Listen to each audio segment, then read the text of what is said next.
অভিতাজ আর আবির মিলে শাস্তি দিতে চলেছে রানা রায় চৌধুরীকে। সম্পূর্ণ জানতে ভিডিওটিতে একটি লাইক করে প্রথম থেকেই দেখতে থাকো। গল্পের শুরুতেই দেখা যায় কৌশিকী খুবই কান্নাকাটি করতে থাকে আর বলে, আমি তো ভাবতেই পারিনি এমন কিছু হতে পারে। আমি তো ভেবেছিলাম যে ঝুমুরকে একটা সেফ জায়গায় নিয়ে গেলে ঝুমুর ভালো থাকবে, কিন্তু ওর ভালো করতে গিয়ে যে আমি এত বড় খারাপ করে ফেলবো সেটা আমি ভাবতেই পারিনি। তখনই স্বর্ণালী বলে, কৌশিকী তুমি কাঁদছো কেন? তুমি তো ঝুমুরের ভালোই চেয়েছিলে, তুমি এইভাবে চোখের জল ফেলবে না। আমরা সবাই তোমার সাথে আছি, আমরা তো সাক্ষী যে তুমি ঝুমুরের ভালো চেয়েছিলে। তখনই রনিতা বলে, সত্যি কথা, ঝুমুর মেয়েটা যে এইভাবে পুড়ে ছারকার হয়ে যাবে সেটা তো আমরা ভাবতেই পারিনি কেউ। এত বড় শত্রু রয়েছে ওর।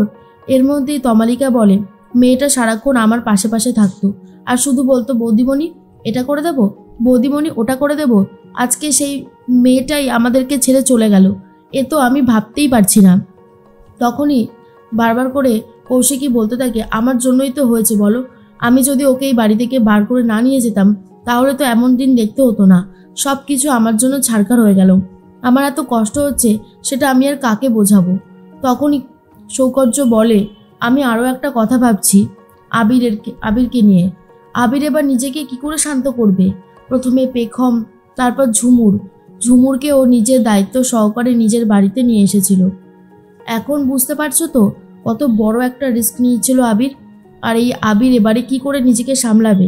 থানা পুলিশ হবে, আর ঝুমুরের বাড়ির লোক যখন জানতে পারবে তখন তো আবিরকেই ধরবে। কি যে হতে চলেছে সেটাই আমি বুঝতে পারছি না। তবে অনেক বড় একটা ঝামেলা আসতে চলেছে সেটা বুঝতে পারছি। আবির তো এখনও ফিরছেও না। স্বর্ণালী বলে, পেখম চলে যাওয়ার পর একটু একটু করে ছেলেটা নিজেকে একটা জায়গায় নিয়ে গিয়েছিল। এখন ঝুমুরের মৃত্যুটা আরও বড় একটা ক্ষতি করে দেবে আমার ছেলেটার। সত্যি আমার ছেলেটার কপালে বোধহয় একটুও শান্তি লেখা নেই। রনিতা বলে, দাদাভাই একদম ঠিক কথাই বলেছে। আবির যদি এই কাজটা করে থাকে তাহলে কিন্তু আবিরের কপালে অনেক দুঃখ আছে। আবির এই যে যাচ্ছে হসপিটালে, এখন আরও অনেক কিছু ঝামেলা রয়েছে। এরপর যখন ঝুমুরের বাড়ির লোক আসবে সমস্ত কৈফিয়ত চাইতে, তখনই বাঁধবে ঝামেলা। তমালিকা বলে, আমাদের আবির তো ঝুমুরের কোনো ক্ষতি চায়নি, বরং ঝুমুরকে বিপদের হাত থেকে বাঁচিয়েছিল। এমনটা হবে সেটা কেই বা জানতো? যা হবার তা তো হয়েই গেছে, এখন তো আর কিছু বলাও যাবে না। তখনই ঝুমুর ভাবে এদিকে আবিরের সাথে রয়েছে আর বলে, নিশ্চয়ই এতক্ষণে সবাই জেনে গেছে যে আমি শেষ হয়ে গেছি, তাই না দাদাবাবু? আবির তখন বলে, সে তো সবাই ভাবছে, কিন্তু এটাই তো আমার কাছে একটা সবথেকে বড় অস্ত্র যে আমি আপনাকে ঠিকঠাকভাবে বাঁচিয়ে নিয়েছি। এরপরে লাস্ট একটা গেম খেলা বাকি রয়ে গেছে, তার আগে আপনি খাবারটা খেয়ে নিন, আপনি অনেকক্ষণ না খেয়ে রয়েছেন। তখন ঝুমুর বলে, আমার খেতে একদমই ইচ্ছা করছে না, আমি খাবো না, আপনি খেয়ে নিন। আবির তখন বলে, কি ব্যাপার বলুন তো, খাচ্ছেন না, তারপরে এই যে ওষুধটাও নিচ্ছেন না, ব্যাপারটা কি?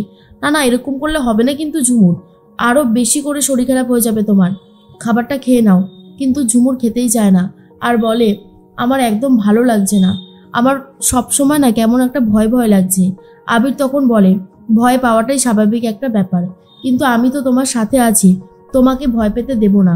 বাইরে সবসময় পুলিশি পাহারায় তোমাকে রেখেছি, আর কোনো ক্ষতি করতে পারবে না ওই রানা রায় চৌধুরী। এরপরেই রানা রায় চৌধুরীকে আমি সবার সামনে নিয়ে আসবো, মুখোশটা একেবারে টেনে খুলে দেব। তার মধ্যেই শ্রী তখন ভাবে আবিরের জন্য খুব খারাপ লাগছে, আবির যে কোথায় গেল। স্বর্ণালী তখন বলে, আবিরের কথা আর বলিস না শ্রী, আবির যেটা শুরু করেছে সেটা একদম ঠিক হচ্ছে না। এই রকম ভাবে ছেলেটা দিনের পর দিন ঝামেলার মধ্যে জড়িয়ে পড়বে, আমি মা হয়ে চুপচাপভাবে দেখব, সেটা কি আদৌ সম্ভব? তখনই পেখমের কথাই বারবার ভাবছিল রনিতা আর বলে, আজকে যদি পেখমটা থাকতো তাহলে অনেক ভালো হতো, এইসব ঝামেলার মধ্যে অন্তত যেতে হতো না আবিরকে। তার মধ্যে কথা বলতে থাকে সবাই, আর এটাও বলতে থাকে যে এই সব কিছু রানা রায় চৌধুরী করছে না তো? সৌকর্যের মুখে এই কথাটা শুনে অবাক হয়ে যায় শ্রী আর বলে, দাদাভাই তুই এসব কি বলছিস? সৌকর্য তখন বলে, ভুল কিছু বলিনি রে শ্রী, দেখ এই যে ঝুমুর, একে দেখতে তো হুবহু পেখমের মতন, এমনও তো হতে পারে পেখম ফিরে এসেছে দেখে রানা রায়চৌধুরী ঝুমুরকে শেষ করে দিয়েছে পেখম ভেবে। আরে রানা রায়চৌধুরীর মতন শয়তান মানুষরা সব কিছুই তো করতে পারে, সেই জন্যই কথাটা বললাম আর কি, না হলে হয়তো কথাটা বলতাম না। রানা রায়চৌধুরীর কথা শুনতেই স্ত্রীর মনটা অনেকটা খারাপ হয়ে যায়। স্ত্রী ভাবতে থাকে, রন কি এখনো আমাকে মুক্তি দেবে না? ওর মতন একটা ছেলেকে ভালোবেসে কি যে ভুল আমি করেছি সেটা এখন হাড়ে হাড়ে বুঝতে পারছি। তার মধ্যেই দাদু এসে বলে, সৌকর্য, তুমি তো আবিরের সাথে থাকতে পারতে। এই কঠিন সময়ে আবিরের সাথে থাকলে তো ওর একটু ভরসা হতো, তাই না? সৌকর্য তখন বলে, দাদু, আসলে আবির তো এখন পোস্টমর্টমের ওখানে রয়েছে। আমি এখন ওখানে কি করতেই বা যাব বলো? আমি যাব, একটু পরেই আবিরের সাথে দেখা করতে যাব। তার মধ্যেই চলে এসেছে রানা রায়চৌধুরী খবর নিতে। রানা রায়চৌধুরীকে দেখে স্ত্রী বলে, আঙ্কেল আপনি এখানে?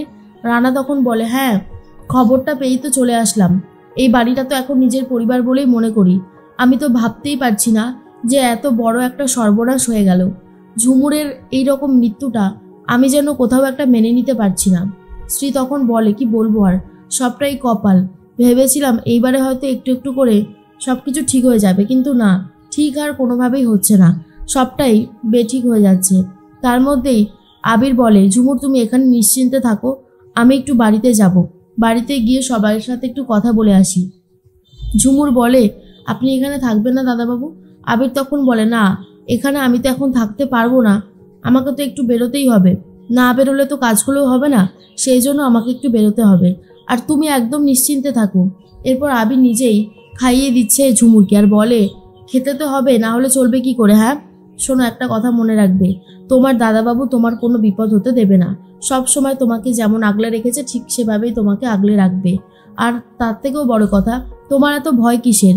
আমি তো রয়েছি, যতবার বিপদে পড়েছো ততবারই বিপদের হাত থেকে তোমাকে আমি বাঁচিয়েছি, ভয় পেও না।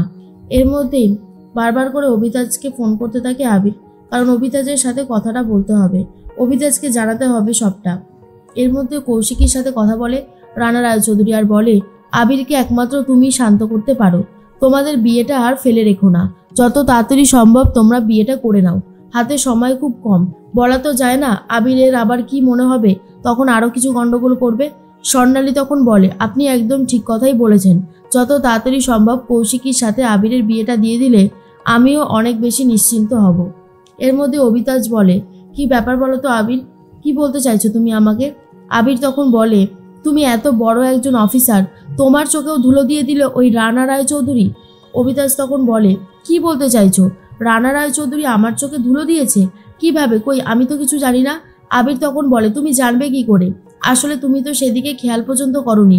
তুমি কি জানো তোমার আঙ্কেল আর কেউ নয়, সে হলো রানা রায়চৌধুরী। আর এটা শোনার পর তো অভিতাজ পুরোই চমকে যায় আর বলে, কি বলছো কি আবির? কই, আমি তো বুঝতে পারিনি। আবির তখন বলে, আমি কোনো ভুল কিছু বলছি না, আর রানা রায়চৌধুরীও সবটা জানে, জেনে শুনে এই বাড়িতে এসে রয়েছে যাতে ও বদলা নিতে পারে। আর এটা শোনার পর অভিতাজ বলে, তাহলে তো আঙ্কেলকে জব্দ করতেই হবে।